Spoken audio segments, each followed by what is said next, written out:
मंडळी, मी स्वयं राणे आणि तुम्हाला सुयोग भजन्स अँड ब्लॉग्समध्ये स्वागत आहे। तुम्ही विचार करत असणार की मी कोण आणि सुयोग दादा कुठे गेलेला आहे। तर मी सुयोग दादाचा छोटा भाऊ आणि त्याला काय काम असल्यामुळे तो बेळगावला गेलेला आहे। त्याच्या बाकीचा ब्लॉग आज मी करते। आज आपला गणपतीचा 4था दिवस आहे आणि त्याचे जे काही अपडेट्स असतील ते तुम्हाला मी सांगत राहते। काल आम्ही टोटल 5 भजनं केले आणि आम्हाला येईपर्यंत 1:30 वाजले आणि झोपेपर्यंत 2 सव्वा वाजले। धन्यवाद। तर मंडळी, मी आता आलो स्वयंपाकघरात आणि वहिनी इकडे शेव्याची खीर बनवते। मस्त असं टेस्टी शेव्याची खीर बनवते वहिनी। आणि इकडे खाली बघितल्यावरती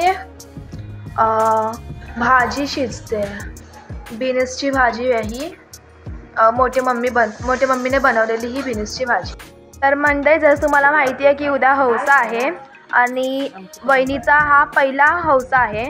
तर आमच्या घरात अशी प्रथा आहे की मातीच्या माहेरून हौसा येतो आणि मग तुळशी समोर येऊन त्याची पूजा केली जाते। तर आता मोठी मम्मी तेच करते।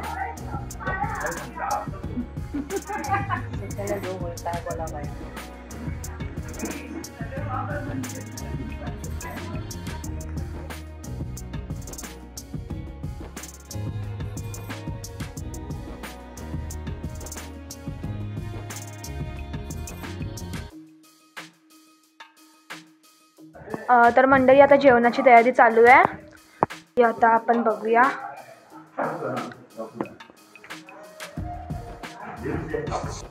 तर मंडळी, आज जेवणामध्ये डाळ भात आहे, दही आहे, फरसबीची भाजी, भेंडीची भाजी, लोणचं आणि खीर सोबत पाणी।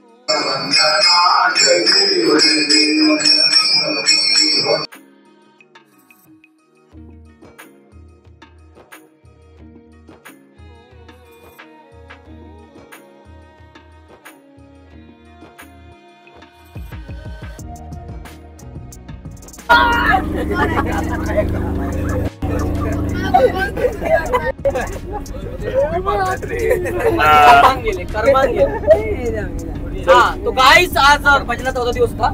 जर नको आहे बाबा।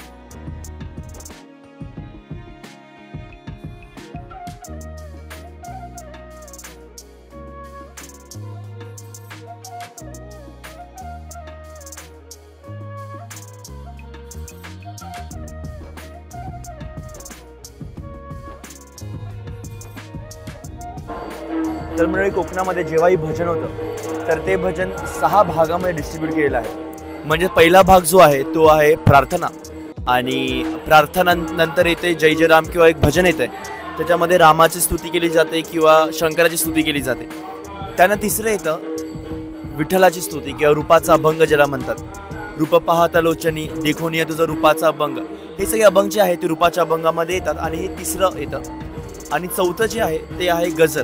आणि गजर जेव्हा म्हटलं जातं तर गजर भजनाचं मिड पॉईंट म्हटलं जातं किंवा ते एक सिग्नल आहे की आमचं भजन अर्ध संपलेलं आहे। त्यानंतर 2 अभंग येतात, 1 किंवा 2 अभंग येतात, त्या अभंगच्या लेंथवरती डिपेंडेंट आहे। त्या अभंगामध्ये विठ्ठलाची स्तुती केली जाते, विठ्ठलाबद्दल असेल जे तुकाराम महाराजांनी लिहिलेत, नामदेव महाराजांनी लिहिलेत, किंवा शंकराबद्दलही बोललं जातं। त्यानंतर येते गवळण शेवटी, आणि गवळणमध्ये कृष्णाची लीला सांगितली जाते।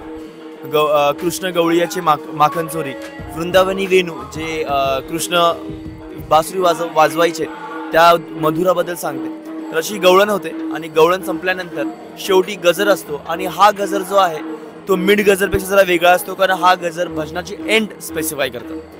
आणि बुवा म्हणजे काय, जर जो माणूस पेटीवरती बसतो किंवा जो व्यक्ती पेटीवरती बसतो त्याला बुवा म्हणतात, किंवा त्याच्या नावाच्या पुढे बुवा लागतो। सुयोग बुवा, पंकज बुवा किंवा दाजी। अरे अर्धा सगळं राहिलेला कुठे गेले?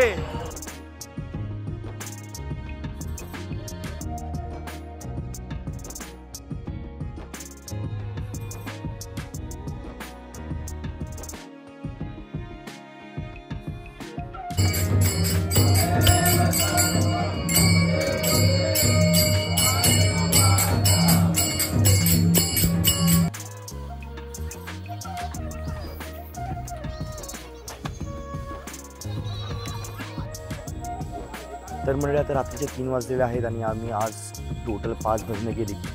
माझा आवाज थोडा बदलला आहे भजनं करून, तो आता आम्ही त्याच्या गुळण्या करून कदाचित ठीक होऊ शकतो। आणि आज छान झाली भजनं. आणि हा होता दिवस 4था. उद्याचा दिवस थोडा स्पेशल आहे, कारण उद्या हौशी आहेत आणि कोकणामध्ये हौशे वेगवेगळ्या पद्धतीने साजरे केले जातात. आणि आजचा व्लॉग स्वयंनी स्टार्ट केला, कारण थोड्या कारणामुळे मला बाहेर जावं लागलं होतं. आणि माझ्या चॅनल सबस्क्राईब करा, व्हिडिओजना शेअर करा. धन्यवाद.